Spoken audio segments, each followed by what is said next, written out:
Hey everyone, enjoy the show. Hey Jeff, I know we haven't had an opportunity to talk about what I did this weekend. Come on in, sit down, let's go over it.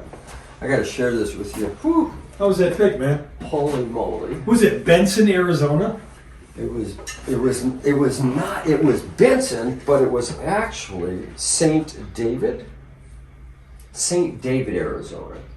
So the off ramp is Benson, and then St. David is 9 miles down the highway from Benson, on the way to Tombstone. Oh, So it's an artery. I believe there's 2 arteries to Tombstone off the 10. One goes this way, and one would go this way. So okay. So we get the lead from the guy on Wednesday. He texts us a couple of pictures of a roulette table and some gaming wheels on Wednesday. I sit with you, you show them to me on the computer. I look at them. I go, wow, there's some pretty good stuff there. So then Thursday morning, we're closed Friday, so Thursday morning I get up and I make a call to the guy and I start talking a little bit of math, because before I'm gonna go 7 hours one way, I wanna try to get a feel for the money. So we were able to come to some agreement that it was worth it for me to go out there. Now the guy I was talking to on the phone was actually a broker for what is the owner that just took possession of this estate like 60 days ago. when you say broker, he was a professional broker, or he's a friend of the family brokering the deal? He's a friend of the guy that got left the whole thing. Okay. So the guy that got left the whole thing, his health isn't that good. So he employed or asked this guy, hey, can you help me? Because they're friends. He said, yeah, I'll make some calls, see what I can figure out. So I never talked to the owner, but he got it because the man who was the hoarder collector of this had no family. And the new owner of the estate took care of him. He lived 2 doors up. This is the same old interesting story. So he would go and take him to lunch, and he would take him to his doctor's appointments and everything. He said in all of the years he knew him, he had only been in the home, in the front room, 2 or 3 times. He didn't even know what was in there. What did the gentleman do for a living when he was back in the day? Or, do you have I any don't idea? know what he did, but I did get down to that because I asked what is now the new owner. I said, well, what did he do and where did he get the money? Because he spent money on his collectibles. He told me that him and his mother lived in the Oceanside area here in California, and that they had owned some apartment complexes, or one apartment complex and a home. And in 1990, they sold it for what would then be the prevailing money, which was still not cheap, right? It was Right. So they had pocketed a bunch of money, and him and his mother went out to this St. David, Arizona, and bought this property and lived there with no employment. Because now he's got a boatload of cash, no debt, and probably he's getting some Social Security about that, along the line, mom too. And he sat there and messed around there, and then he had friends up in Tombstone, and he was building little shadow boxes. That's why when you look at this slideshow or my pictures, you're going to see all this equipment in there, where this fella was an arts and crafts guy and collector. He built lots of product on the property. As a matter of fact, I have some coins out there which I will show you. He was taking buffalo nickels and resurfacing the, not the buffalo side, but the man side, and making them into these really super neat coins. So he kind of played around in this house, collected. Apparently, as the story goes, he used to come to Los Angeles quite often. I guess he was a pretty good woman's man, he had girlfriends all over the place.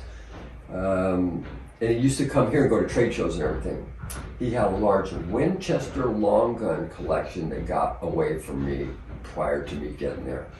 The local guy went in there and cleaned it out. I think that I seen where they were stacked, and these were all early octagon. That I think they were probably the good stuff, a big long gun Winchester collection, which is since gone.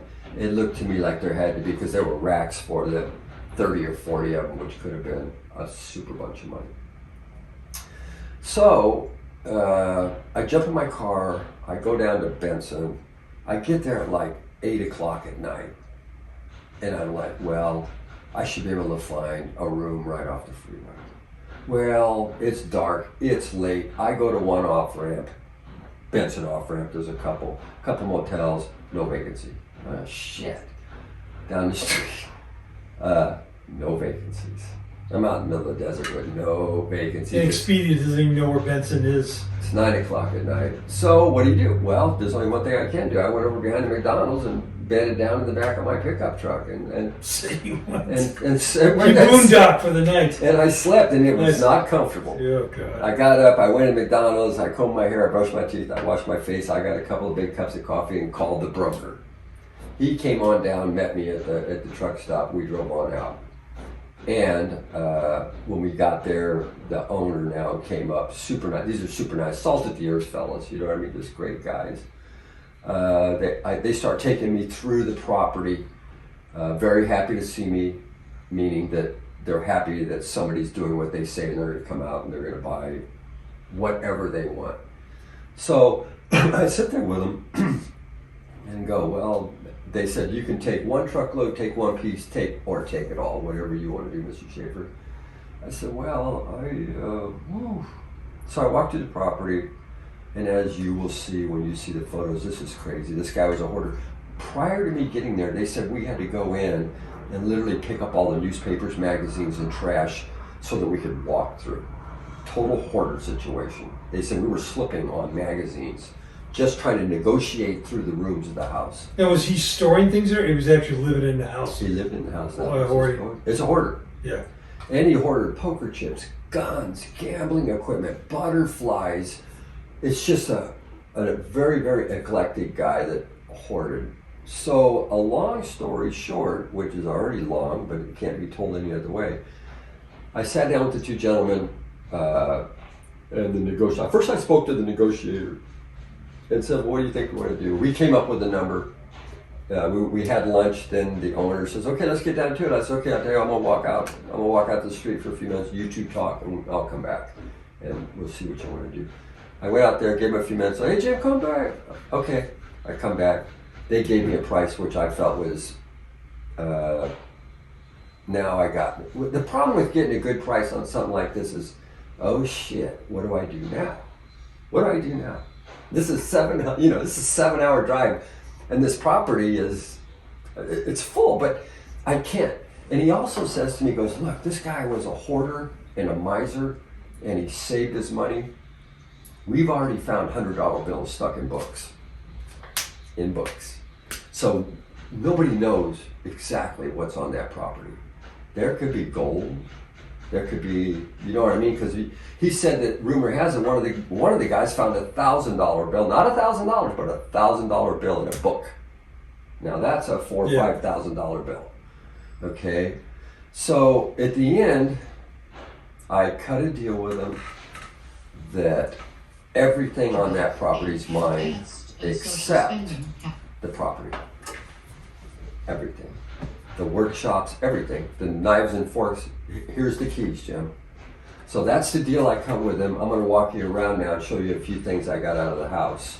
Okay. And now I'm going to have to go back and actually sift through it with help and see what I really got there, but I own it, everything.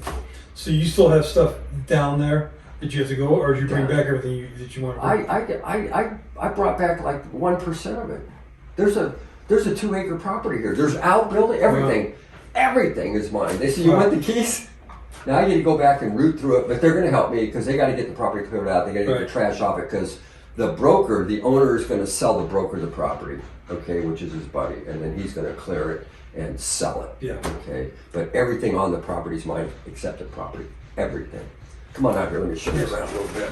So it's a very interesting deal. I'm in for a lot of work. I don't know why I do this to myself, but I cannot walk away from a potential.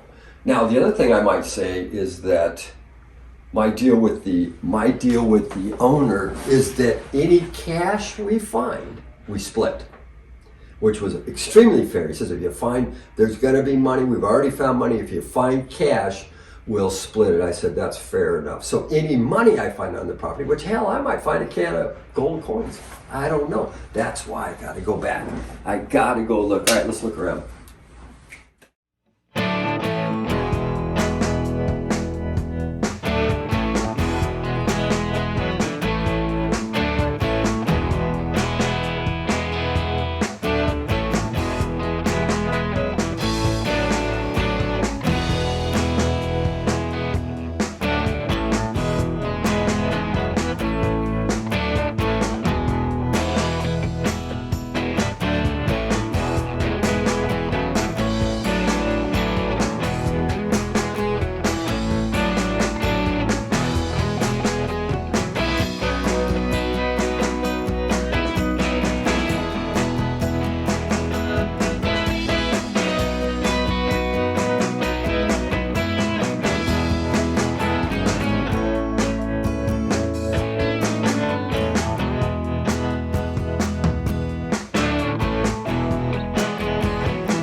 So as you know, I just got back here last night at like 5 o'clock. Boy, was I beat after 3 days of driving. So I haven't even had a chance to really unload all this, but let me show you a couple things. Here's a beautiful ball and clawfoot roulette table. As you see, it's complete, the whole thing. Super, super nice table, beautiful wheel, ball and clawfoot. In here, I even got this unloaded. Let's show them. This is, most of this, the guy was a poker, this is all poker chips, collectible poker chips, and there's a bunch more. I even got to this stuff. He collected antique playing cards. I just grabbed a sampling, right? I mean, there's hundreds of these, but I'm like, let me grab some of that, which ones I thought were good. Back here, look back here. These are chocolate cages. Back here, a whole bunch of chuck cages. Okay, let's go over here. I got some antique violins. This is a small folding roulette layout, oilcloth, early. The case is right there. It has a case with it. Here is this is a chuck-a-luck game, or a dice wheel game. Come on back here, let's look around some more. And this is just the beginning of it. Here's a nice, beautiful set of poker chips. Let's go back here. Those are interesting designs on the poker chips. You know, that's actually a Indian. Native American Indian. Or not Native American, it's Indian. Yeah, those fellas. Let's go back here. This is actually the wheel for the beautiful layout with all the dice on it, because it's a 3 dice game. This is the wheel set in the corner. That layout would be on a table. Well, here's another 8-in-1. This is a beautiful little game. 10 lit, no advertising on it. Complete with all the layouts and everything. Original case. That's cool looking. That is super cool. It's just got great graphics. Come over here. Here is more wheels. I got carny wheels, we call them. This would be carny more than, carnival. This would be gambling hall. This would be gambling hall. And this would probably be both. Now that's just, What's the idea? We're gonna get them up and spinning all of them, or? yeah, I mean, I'll do whatever I'm gonna do with them. Hell, I got a lot to do, Jeff. But I got more to do now. So this is just a sampling. I just wanted to grab a sampling of everything that the guy had. So, I'm gonna go ahead and shoot you the pictures. People are gonna trip out when you go through these pictures. This was a hoarder's house, 30 years. Spent money on the stuff that we like, people like. It's gonna be some work. I'm gonna have to get back down there with some trucks, and we're gonna have to get a roll-off dumpster and a backhoe to go through this place. I got the outbuildings. I bought the whole place, all except the property. Anyway, Stay tuned. stay tuned.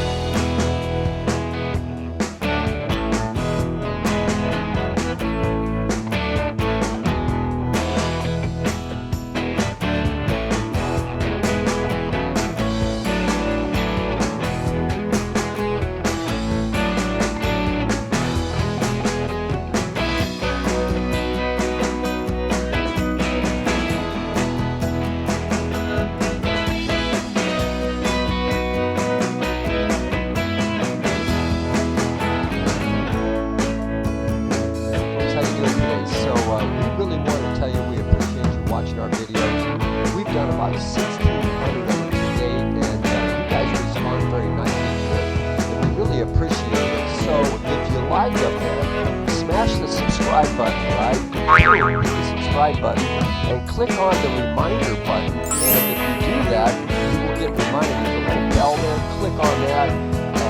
What we'd like you to do is make comments, and please make sure you share it with your friends. You guys are taking it to the top of the YouTube channel, and those 3 things, you'll be able to see us real time, especially if you hit the bell to remind you. It'll come up every time on your phone. We try to do a lot of fun stuff for y'all. We appreciate you watching our videos.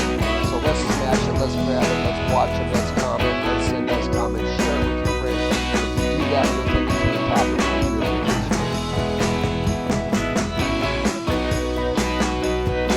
These are Mantiques. Antique, Mantique. These guys sell Mantiques. This is their store. We're picking, we're bringing stuff every day, in and out, in and out, in and out. We're shaking and baking. These are their customers. Give me the rundown on the GMC. This lived in a bar in Ghent, in Belgium. Follow Jim and Jeff from 9 to 5 or after hours as they buy, sell, and restore the coolest stuff for the coolest collectors worldwide.